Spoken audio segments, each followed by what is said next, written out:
Hello everyone, we're back with our last installment of DC history with DC real estate mama, Melissa Terzis, and I have some babies with me. Who are you? Leah. And who are you? Martina. Oh my gosh, Ziggy. And Ziggy. We have Ziggy with us.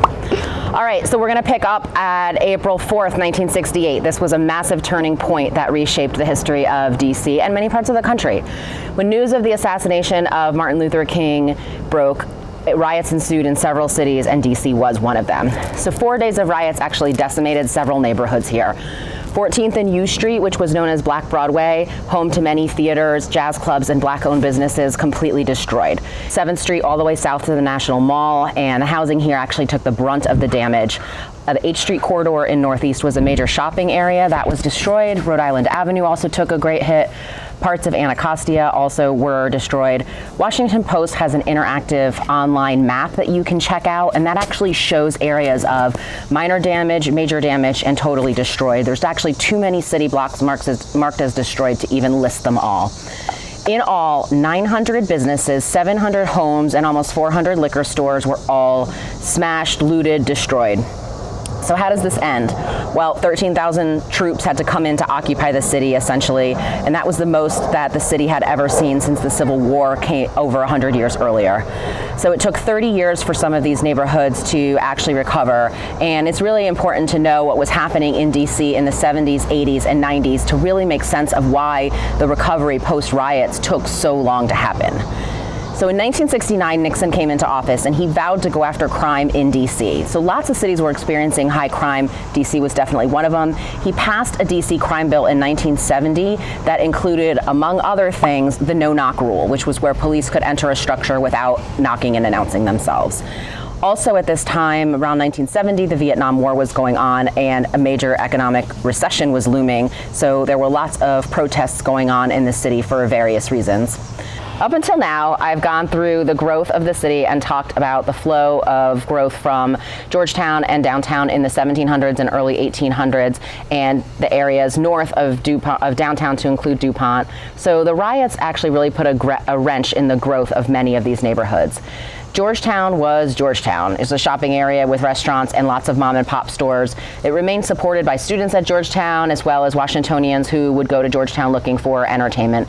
A lot of that really didn't change through the 1970s and 80s. So in the 1970s, DuPont Circle was like a little bohemian type of neighborhood. It was popular with the gay community, and it was home of the country's first gay bookstore, Lambda Rising, which opened in DuPont Circle in 1974. Logan Circle and 14th and U Street remained decimated by the riots. The neighborhood was overrun with drug dealers and prostitutes, lots of boarded up and vacant buildings, and this extended to the eastern neighborhoods as well. And for many years, people really actually wouldn't go east of DuPont.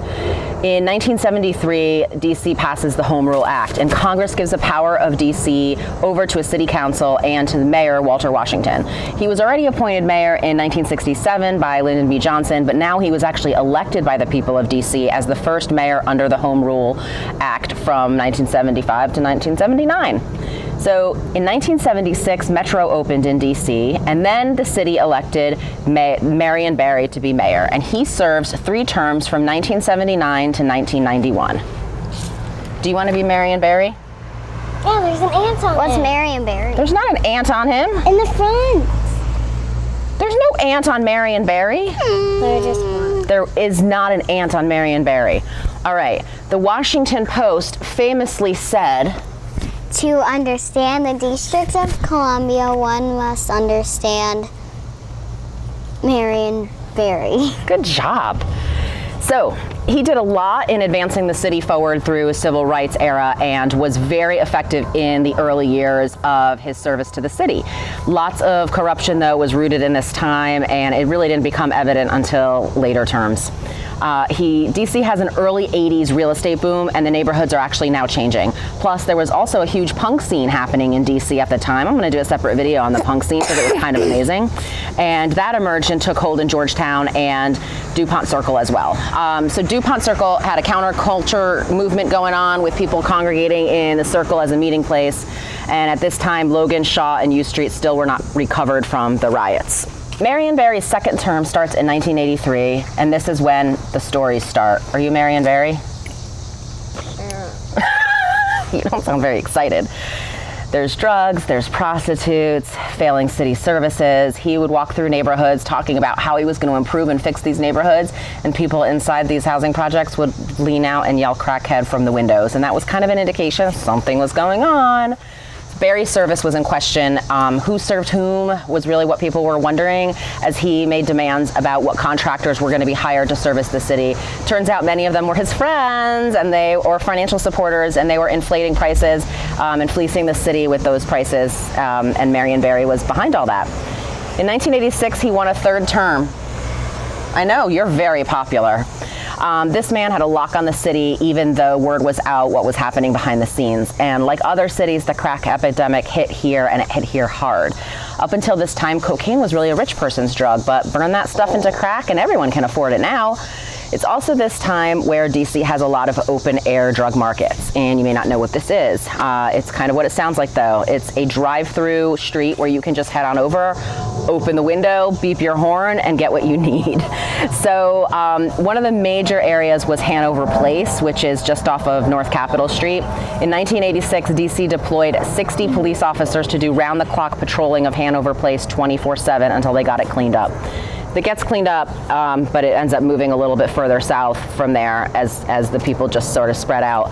So vacant buildings were boarded up, trash and cars were used to barricade the alleys, and Hanover Place was effectively closed for business by the end of 1986. But as I said, it just moved to other streets and also to other neighborhoods like Trinidad and Shaw. In 1986, there were 194 murders in DC. By 1988, there were 434 murders, and in 1990, we won an award, sort of. Murder capital. Yay. In 1990, Marion Barry is caught on camera in the infamous drug bust, and he goes to jail for 6 months. Can you smoke that? Put that in your pipe and smoke it. But you gotta show us.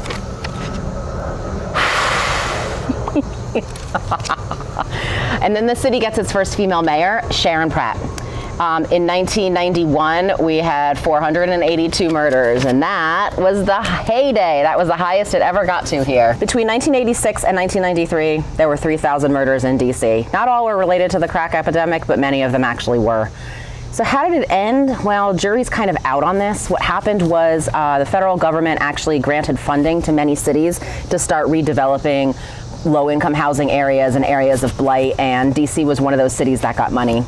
In 1991, the Metro added the Green Line, and so the neighborhoods of Shaw, U Street, and Columbia Heights get Metro stops, and then this paves the way for redevelopment to start happening. So Marion Barry gets out of jail, woohoo! And he runs for city council with the slogan, Oh, he may not be perfect, but he's perfect for DC. correct. And that, my friends, sums up this city really nicely. So he gets reelected to be mayor in 1994, and here it is. We have come full circle. This is Alexander Shepard of 100 years ago all over again. You may remember him from part 2, where he took over the city after the Civil War and got it on it redevelopment and started to get these buildings going.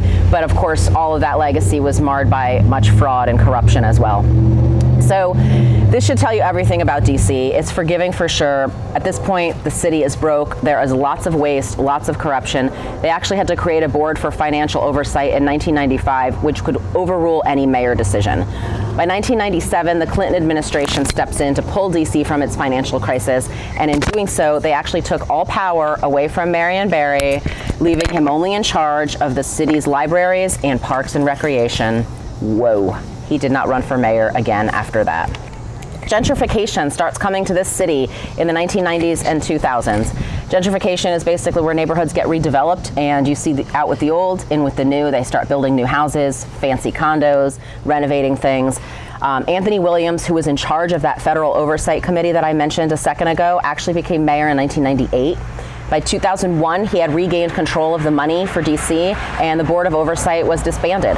This also aligns nicely with the real estate market and the run-up that we had in prices here. The city really just was not going to thrive under the prior direction that it had from 79 to 91.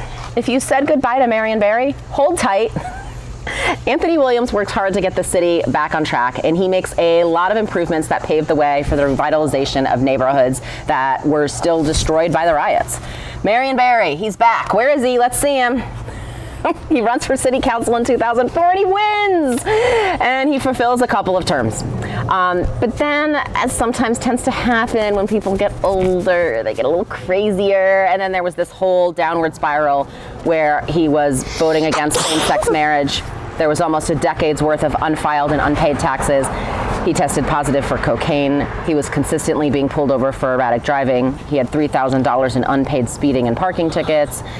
He made racist remarks against Asian people, and the DC Council finally came to their senses, and they voted unanimously to strip him of all power. So why did I tell all of this? Because A, it's entertaining, and B, it sums up how this city is run. It's definitely very, very forgiving. So if you look Marion Barry up on the mayor's office page on dc.gov, they actually have this to say about him. Marion Barry is a Washington, D.C. hero. Even though Marion Barry was not born in D.C., he's affectionately called Mayor for Life. He was well adorned and appreciated by the residents of Washington, D.C. She learned to read in D.C. public schools. What? Oh, yeah. Wait, what? So let's bring this back to real estate, since that's what DC Real Estate Mama is here for, and that is what we are interested in. The real estate market followed a very predictable pattern with the ups and downs of the DC government. From the 1990s until 2008, 2009, the real estate market was really on a tear until the market took a dive in the rest of the country. In DC, the prices were really only off by like 15% here. DC tends to just be very recession-proof. Most development here was halted. A lot of condos went and became apartments. H Street was still a tough neighborhood at that time. Everything kind of halted and stayed where it was. In 2006, we get Mayor Fenty. Meow, ladies. Meow. In 2010, we get Vincent Gray, and then in 2014, Muriel Bowser comes in, and she is actually still mayor to this day. So real estate really picked back up here in 2012, and we've been in that run-up of prices ever since, and massive new development. When recovery came, it came in the form of really expensive real estate, trendy restaurants. It moved a lot of longtime people out of their neighborhoods, and this is actually a topic of much contention in the city. Also, the fast run-up of prices really kind of brought another market out. Yes, there's people all over the city that are calling themselves developers. I take issue with this. They are not developing anything. They are buying houses and flipping them, and some of them are doing this very, very poorly. DC's actually been really bad at watching and overseeing any sort of shoddy construction. So there's been a lot of fallout from this, where people have bought houses that have subsequently gone on to become condemned, that they've had to move out of, because these crappy developers, again, not developers, but house flippers, have been running around doing this without permits, without inspections. So this isn't the end. History is being made here every single day. During the months of time I spent researching everything, we have had the coronavirus outbreak, the killing of unarmed black men and women by police, the ensuing riots, a few rounds of them actually. The civil unrest is here to stay until there's significant change. People are again fleeing the city. This time it's not racially motivated, it's actually virally motivated. People don't want to live in close quarters with others. Condos are suddenly no longer appealing to people, and the motivation to buy houses with swimming pools and lots of land is high. It's a lot of what people are looking for. So one day there's going to be a part 5, ladies. Oh, brother. The girls will probably be a few years older. There might be more corgis. I'll be a lot grayer, but hopefully we all still won't be homeschooling, right? How long from now? I don't know, when more history is made. So our city will move on to the next chapter, and that may or may not be the wash, rinse, repeat cycle of fraud, corruption, population decline, people leaving DC, people moving back to DC, and recovery. But it's anyone's guess. We'll have to see. I am DC Real Estate Mama, Melissa Terzis. I am checking out of here. I'm with Arla Real Estate. These are my babies. They are very excited that this 4-part series is over, aren't they? Yeah. Yeah. And we are checking out. Contact info is coming next.